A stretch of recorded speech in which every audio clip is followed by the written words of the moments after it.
check the batteries.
These California guys right now are pretty nice if you wanted to sit with them. It is just really, really special that each of you are here today. I met a young lady from Pennsylvania. Some roommate. Too bad it's not something we talk about you on. We're going to focus on Steve, but I bet she has some stories. We have folks from Pennsylvania. I know we have folks from California and a few from Austin and other places. That's a good place to be from. But we're just thrilled. I know Karen and Karen are just so happy that you're here to encourage them, to love on them as we seek to honor the life that Steve lived. And so many of you are here to demonstrate the kind of relationship he had with so many of you, and the relationship that you've had with Karen and our Karen. Not that daughter-in-law Karen is not our Karen also, but just want you to know that the older Karen, she loves me so much that that's okay. I'll stop. So when I say Karen, you just insert one or the other. But you need to know we love Karen and Mark and everybody, and we happy that we can share this time together. And hopefully, as you've already indicated, it's going to be fairly informal. I'll pray here in just a bit, and then we'll have a song, and we'll read the obituary, and then later on we'll look at a marvelously put together video picture PowerPoint of Steve's life, and then there'll be a chance for some of you to, that's usually an indication I'm not holding it close enough, to share stories. And so however brave you might be and however bold you want to and the story you might want to tell, there are some stories that are kept to wherever they originated. But if you're willing to share those, that'll be your chance just a little bit later. So with that said, let's have a word of prayer. Father, we just thank you today that we know that through your Son Jesus we have strength and power, we have forgiveness, we have grace, and through your Spirit brings comfort. And knowing that the folks that have gathered here today need comfort because we're honoring a person that had a lot of influence in our life. One that was a son, and one that was a husband, and a brother, and a friend, and just so many relationships that we're going to talk about today that were so important. And we thank you for those important relationships and giving people the love and the desire to come in such a distance for some to honor Steve and to encourage Karen and the family. We're just grateful today that we know we're recipients of an inheritance that's amazing because we're your children. We just thank you for the goodness and the grace we receive. And bless this time together. Help us to celebrate a life that touched so many, and to honor the life that was lived. And we praise you for the opportunity in Christ's name. Amen. There's a land that is fairer than day, and by faith we can see it afar, for the Father waits over the way to prepare us a dwelling place there. In the sweet by and by, we shall meet on that beautiful shore by and by. In the sweet by and by, we shall meet on that beautiful shore. We shall sing on that beautiful shore the melodious songs of the blessed, and our spirit shall sorrow no more, not a sigh for the blessing of rest. In the sweet by and by, we shall meet on that beautiful shore by and by. In the sweet by and by, we shall meet on that beautiful shore. In the sweet by and by, we shall meet on that beautiful shore. In the sweet by and by, we shall meet on that beautiful shore. Beautiful shore.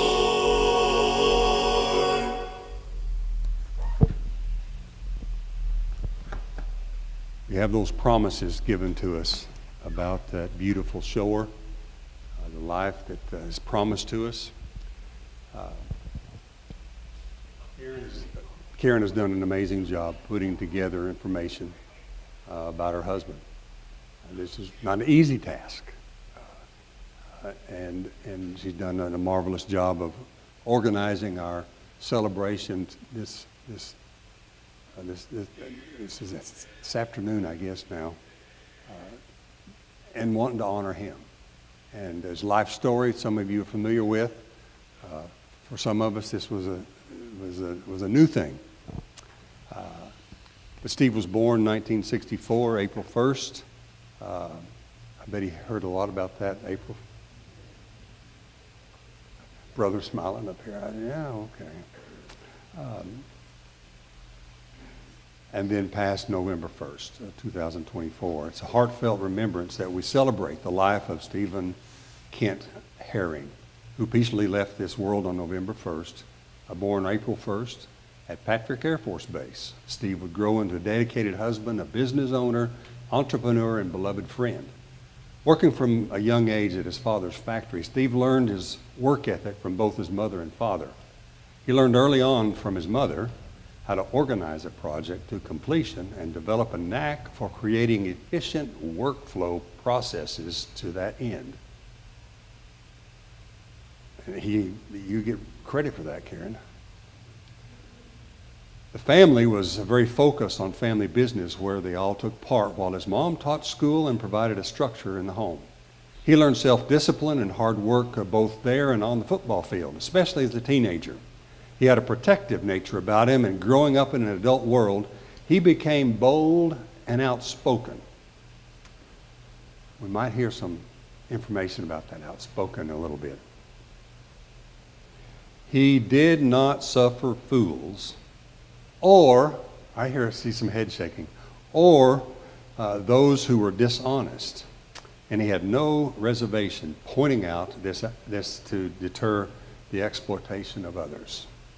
As a young man, he was deeply impacted by his time spent with his fraternity, Delta Chi, Delta Chi at Texas Tech. Deborah, you're in good, we have lots of Texas Tech people who are happy to honor that wonderful university. His experience of uniting together with his fraternity brothers toward a shared vision influenced him throughout his life. During that time, he enjoyed strengthening those bonds as they worked to achieve their common goal of growing their young chapter into a fraternity of influence. Steve's professional journey was marked by many achievements. Early in his insurance career, he earned the Polaris Club Award the first year in business. He had a remarkable ability to read a book and then teach and inspire others with the concepts. At just 22, he was invited by the agency's CEO to teach the laws of success to the entire company, an honor that showcased his natural talent, dedication, and gift for speaking. He used that gift throughout his life to inspire others, whether it was one-on-one or speaking to large groups. As he matured in his own businesses, he approached every goal with a definitiveness of purpose and a sense of urgency, inspiring those around him to strive for excellence. His common curiosity and eagerness to learn best practices and implement new ideas were qualities that led him to success in many, many projects. He loved to rally those around him to get on what he called the northbound train. He spent the bulk of his adult years in Southern California and founded several businesses across different industries, some which are still operating.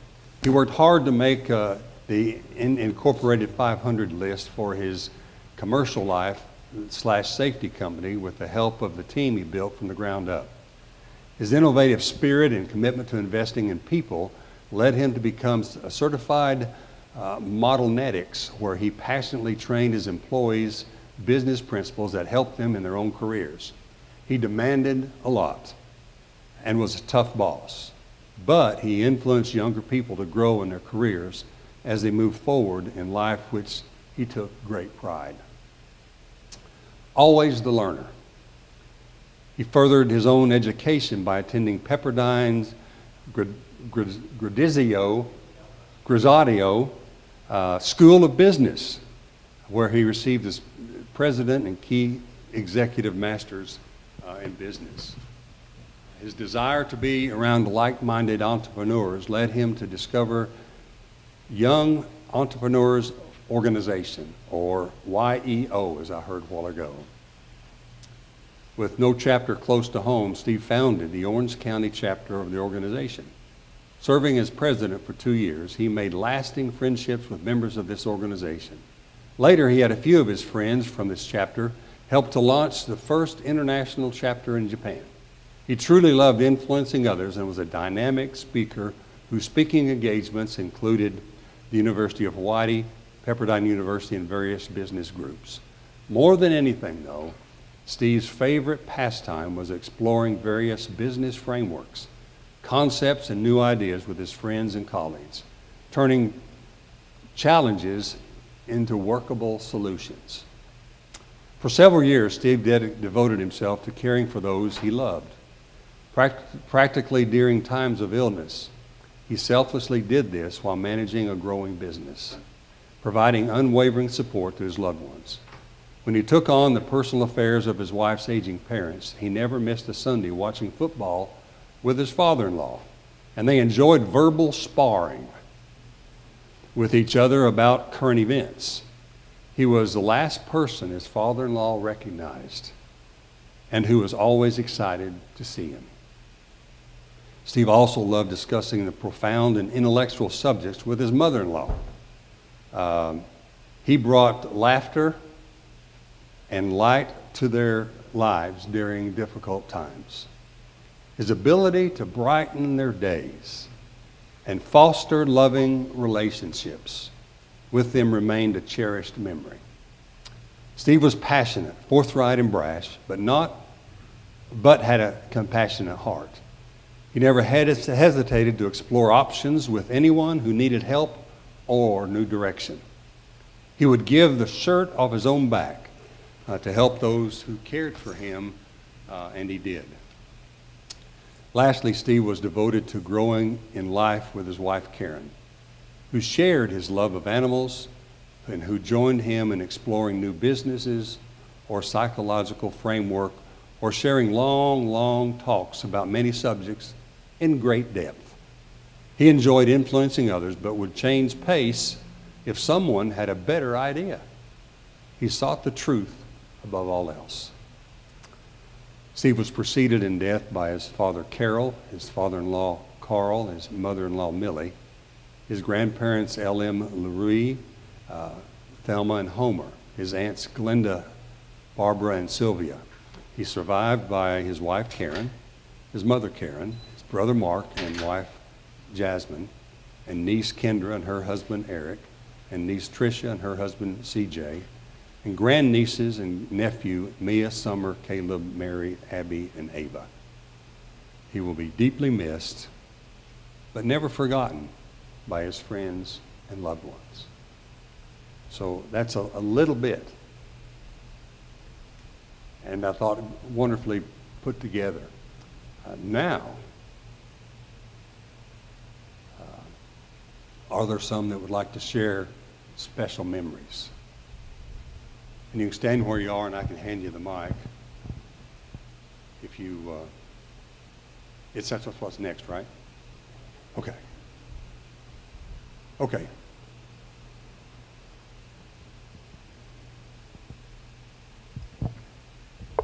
Thank you. I'm Kyle, Lovelady. I feel like I'm got my back turned to people. So I've known Steve. I guess we met in 4th grade when we moved to Arlington, and everything that was in the obituary was correct, especially about the leadership part. And Steve is probably the most type A personality of any person I've ever met. He would always take charge. He always had an idea, and I was very type A as well. And so at first, you'd think we'd clash, but I slotted right in behind him. So he was stronger in that than I was. And one of the, we were the kids. I'm sure I know Karen knows well. We got in trouble all the time. So when this was when we were really young. But one of the things just showing Steve's leadership and type of friend that he was. This is going back into 6th grade. So in 6th grade, the student body, election for class president was coming around, and I got nominated, and I stuttered really, really bad, and there was no chance that I was going to be able to get up in front of people and talk. And so Steve came up with this idea of let's have spokespersons for the candidates, just like a regular election, like a VP kind of thing. And the school had never done that. My mom actually went to the principal and got approval for it, and so that's the way the election went. So Steve became my mouthpiece, and so he was great. He was perfect at a mouthpiece. So he was in his role. He saved. There's no way I was going to be able to do it at that point in my life, and it was his friendship, leadership, and character to step in and wanting to take charge and protect me in that way. And that was so long ago, but we've stayed best friends since then. Through Tech, Delta Chi, he was president, I was VP, just the way it was supposed to be. So and then all the way through, and there's been a lot of struggles, obviously, especially, and so the way I've always called it is little Karen and big Karen.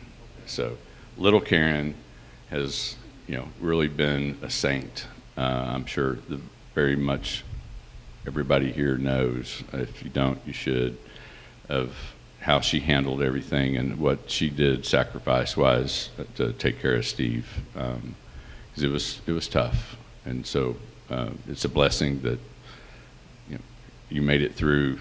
You did everything, and I know your heart, you feel great about it, and it was the right thing. And just love you.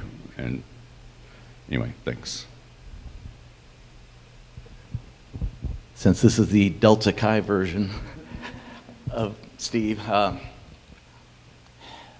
he was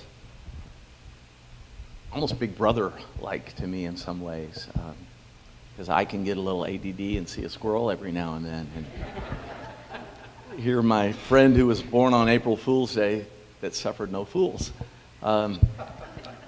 would get me back in line. When we were in our fraternity, I think we had our best pledge class ever when he was Rush chairman. I was social chairman. Wow, well, these guys were making big decisions. I was making fun things happen. But probably one of my favorite things was when I would come stay with Steve and Karen in California. There's a baseball tournament that was about 40 minutes from their house. So I'd get to spend a week with them every year. And that was a really fun week for me. He helped me in so many different ways. I think I told you a little bit about this, but he would brag about his wife and say things about her to me that it hit me one day. I wonder if he ever really says that to her. And I don't think he did. But I've told her some of those things, and I'm going to tell you more later. They're not all church appropriate either, so. But they're all good. I wrote a workout for Steve, and he was doing it. But he had your typical half of basketball beer belly. Well, one year I show up, and it's gone. I'm like, wow, change the workout? You doing things different? He goes, nope. He goes, I do the same thing, but he goes, Karen developed celiacs, and to be a good husband, I decided to make the whole house gluten-free. They said, here, I got a book for you to read. It was called Wheat Belly. But of course, knowing his friend who's squirrel, he said, I got you the Cliff Notes version. And he did literally got me a miniature version of it. I read it and went gluten-free and did feel better and realized I don't get any allergies if I'm gluten-free. And so I've got you guys to thank for that too. But he was something. I wish I'd have done more business with him, because he knew how to bring the best out of you, push your buttons, and I didn't do anything without talking to him or getting his advice, but I wish I'd have done more with him. And I'll leave you guys with one other silly story. I told him about my mother, who ironically had Alzheimer's, and hers was pretty good. It was pretty happy. She could still remember the good old days. But she had pain. She had issues. She also had breast cancer. And she wasn't eating very well. So Steve, being the Mr. Fix-It guy that he was, said, well, when you come to California this year, we're going to a dispensary, and we bought all these chocolate candy bars that had THC, marijuana in them, of which he was smart enough to wrap them up in Kit Kat bars. And I took a stack of them home to give to her husband, who was an ophthalmologist. He'd retired at the time. And I gave them to him to give to her. Steve told me the amount, to give her a little bitty square of them. And it made their life so much better. Her husband's name was Wilty, and he called me one day, oh, things are getting a little crazy over here, meaning she was having a tough time which meant her little baby had to come show up and she'd see me and everything would be great, right? Well, I couldn't. I was at a business meeting in Dallas. I'm like, I won't be able to be there for like 3 or 4 hours. I said, remember those chocolate bars that my friend gave us? He said, oh yeah, I'll try that. And he gave her one. He called me back. Oh my gosh, she's in the best mood now. She not only ate her whole plate of dinner, she was picking off my plate. And it made her life a lot better. And I don't even know how much I got to articulate that to him, but it really did help. He's going to be greatly missed, and he loved you so much. You know, my kids got to see how my mother's husband took care of him, and that kind of unconditional love, but I got to see you do it for him, and he adored you. Thank y'all.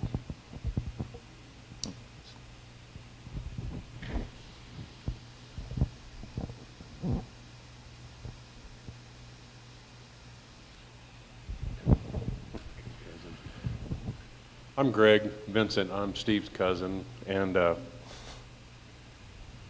comes with a lot of stories. We literally grew up together, even though they, you know, my longest memories of them living in Arlington and us in Amarillo, Texas. But we spent a lot of our summers together, Christmases, and yep. Steve and I got into a lot of stuff, and I'm just going to leave it right there. I think most of what we did was antagonizing our older brothers, Mark and my brother Todd, and we were very successful at that. But we, you know, Mark just reminded me of, you know, because I just sold a place that I had in Texas. It was one of our family places. It was what I call the ranch. But they would come up and spend summers, and he's right. We all learned to drive cars and trucks, and my dad had little kit cars for us, and motorcycles and guns and cannons and prairie dog poison, and taught us we all killed rattlesnakes together, and so we did a lot of stuff together out there at that farm. And you know, I was sitting here thinking about it. I thought, I can't believe we all have our fingers in our eyeballs with this. But that was how my dad kept us busy and out of his hair, is he would give us all these toys to go out. But we all learned. You know, we learned how to do things, and our dads were very much alike. They may have been different careers and stuff, but, you know, we were all raised by men that they were problem solvers. That's where Steve got that. Mark is, my brothers are. We're all you know, in our own ways, problem solvers because of our dads and our granddads. I mean, we come from a family that is we're not a perfect family. I don't think any of us would claim to have a perfect family, but, you know, we come from a people that learned how to work, take care of each other, and not give up, not quit. And, you know, and we've all been pretty successful in our own ways. And that goes back to our grandparents, our great-grandparents, and I think we're all proud of that. And, you know, and Steve carried that on.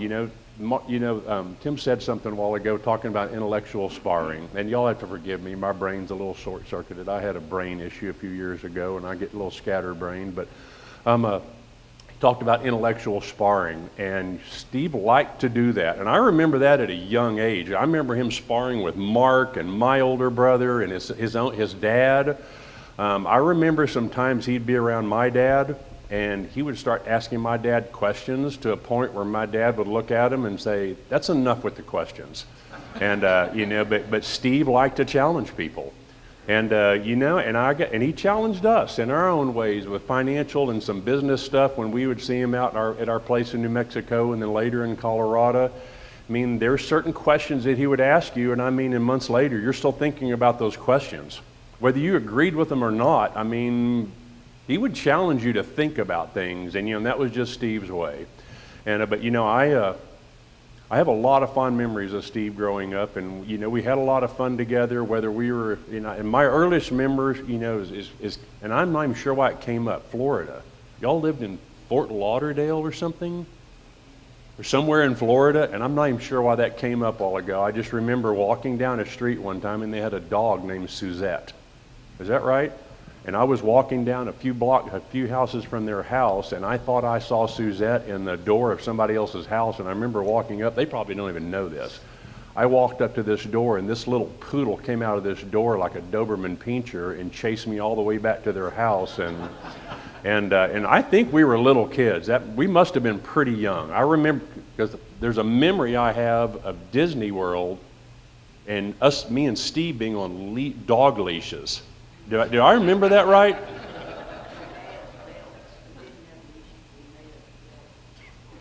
So do I remember right? It was just me and Steve on the leashes? Well, that should tell you something about me and Steve. And because we were on leashes in Disney World, and I'm sure there's some YouTube videos out there about that somewhere. But we have a lot of fond memories of Steve. And then later on in our lives, you're getting to visit Steve and Karen out in California, and then them coming and visiting us, and it became a good part of our lives and some special memories. And I'm very sorry for the loss of Steve. But we do have a lot of good memories. And there's something I was sitting here thinking about, sitting here in the Church of Christ, and we were all raised in the Church of Christ. And I know there's a lot of families, because our family is kind of all over the place with some different churches and different denominations. And I think all of us have kind of got a lot of our own ways, but our foundation was in this church. And whether I completely agree with all of that and have followed through with all that or not, that foundation is strong. And whether it's our spiritual beliefs or our just our industriousness and just the traditions, but it's strong. And I mean, whether I agree with everything that we've always done and everything, I'm very proud of our heritage. And we get it from our dads, from the McGees, the Herrings, the Vincents, and Steve carried on with that. And talking about and last thing is Steve got into several different business and just entrepreneurship, and that was just something that came from our dads. And his dad was like that. He was very industrious. Our dad was like that, and Steve carried on in his own way to do that. And I would tell you that Steve's probably one of the more brilliant people I knew. And and we argued, and there was things that you didn't agree with, but I'd always come back and say he's probably one of the smarter people that I know, and he really was, and so. But I'll leave it with that. And I love Steve, and I'm going to miss him, and I'm glad we got to come out here. We're going out to see our grandkids, and it just worked out to where we kind of did a side trip down to Austin, and we're headed out to South Carolina tomorrow. And I wish we had more memories to share together with Steve, and that we could share more experiences, but we'll get to do that again someday. Yeah, thanks.